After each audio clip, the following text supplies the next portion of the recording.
who were crazy enough to drive on these snowy roads. The phone's pretty big, just in case you were wondering. We are the college. Shoppers flock to crowded stores, children stare with excitement at the gifts under the tree. Families gather for special times together. Yes, Christmas is a very special time of the year. But behind all these familiar sights and sounds is a unique story. It's a story about God and His deep love for mankind. Christmas is about more than tinsel and holiday lights. It's a story about a miraculous birth, the birth of a baby unlike any ever born to a woman. It's about the greatest story ever told, the story of Jesus.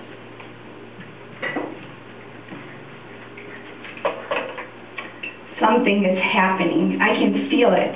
Something so immense, it will change everything.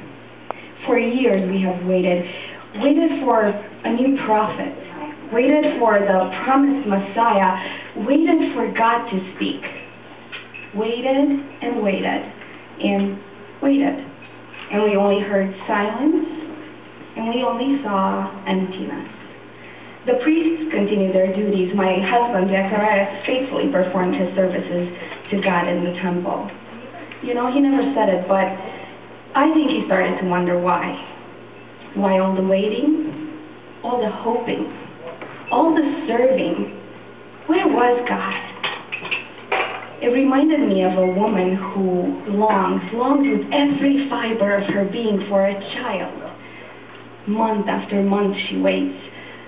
It reminded me of me. When we first got married, I looked at my friends' babies, knowing that I would soon hold my own. But then months and years went by, and I held only my anguish in my empty arms. I'd hear an occasional whisper and see a knowing nod. Elizabeth is barren. I was barren. My heart was so empty, and so it seemed with the heart of Israel. Since birth was on my mind, every time I thought of Israel,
father called me his dreamer. I tell him that he was named after one of the greatest dreamers of all. He just smiles and says, yes, Jacob was a dreamer, but his son Joseph, he had a few dreams of his own. Then he says, tell me again about the angel. My father is a seeker. He says that the signs are everywhere, that God waits just around the bend of the road to surprise us. but I think this surprise was a bit too much for him. I could tell his heart was still wrestling. Not even in my own wildest dreams could I imagine how Mary's story could be true. I wanted to believe. I wanted so much to believe. But my Mary was pregnant. She said she had not been with a man. It would not be the first time for a betrayal in love, for an engagement to be broken, for a woman to bear the child of another man. But why couldn't she tell me? How could the truth hurt any more than the painful questions that prodded me? No matter how I looked at it, I could no longer be a part of her life. She was carrying a child. It was not mine. She said she had been visited by an angel who told her she would bear the child of God. Even if there was some way this fantastic story could be possible, there was still no future for us. This was really a child of God? Who was I to wed his mother and be a part of his life? Kings and those chosen by God require more than I am, more than I could ever provide. Could God's son live in a carpenter's home? Mary's life had taken a sudden turn. The path we traveled together had divided. I saw no other option than to quietly divorce her, put an end to our engagement, to the marriage we had waited so long for. The thought of it made my heart feel numb. During our engagement, I had come to love her. She said she loved me, and we felt fortunate. Engagements are not always so happy, and sometimes the marriages are only endured.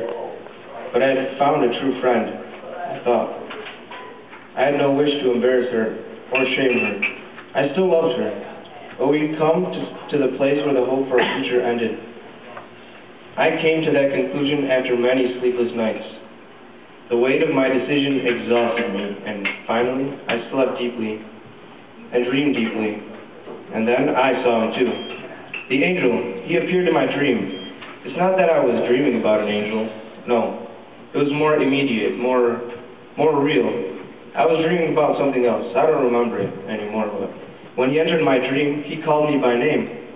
I've learned to take notice when my dreams address me.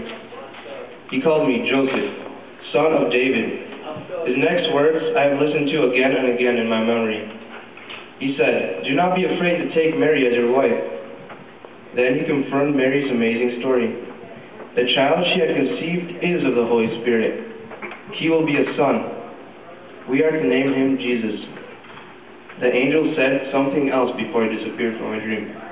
He said that Jesus will save his people from their sins. Just when I thought that Mary had been taken away from me, she was given to me by an angel. And soon this child, whom I will love as my son, will be given. I thought I had been excluded from her life. Instead, I've been included into the family of God's own Son. I can't help but wonder about our God. Why is he sending his Son to live with us? If he is the God of all time and all creation, why enter it now? Why place his Son in Mary's womb, to be born just like us, vulnerable and human? God is extending himself to us, going out of his way to include us in something. He is sending his angels to visit us and his Son to live with us as our own. God is weaving himself all through our lives. I was ready to divorce Mary because of this child. Now I eagerly wait for him and dream of him. After my dream of the angel, I went to find Mary. She had been away visiting her cousin Elizabeth. When I found her, her eyes searched mine. She looked both worried and hopeful. My words poured out all over each other as I tried to tell her about the angel and of my desire to marry her. I didn't want her to have to wonder another minute about what I felt or if I believed her. I had to tell her how sorry I was I ever doubted her. She listened to all I had to say, and then she just held me close and said, "My Joseph, my dreamer." We are married now, and soon we will embark on the journey to Bethlehem, the town of my father, King David. Of course, there is talk. There is always talk, will always be talk. I don't suppose much of it is about angels or a miraculous conception.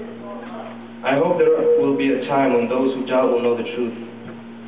But for now they talk. I guess I understand. It's a hard story to get past. I almost didn't get past it. You can look out for a sign from God and trip over a baby.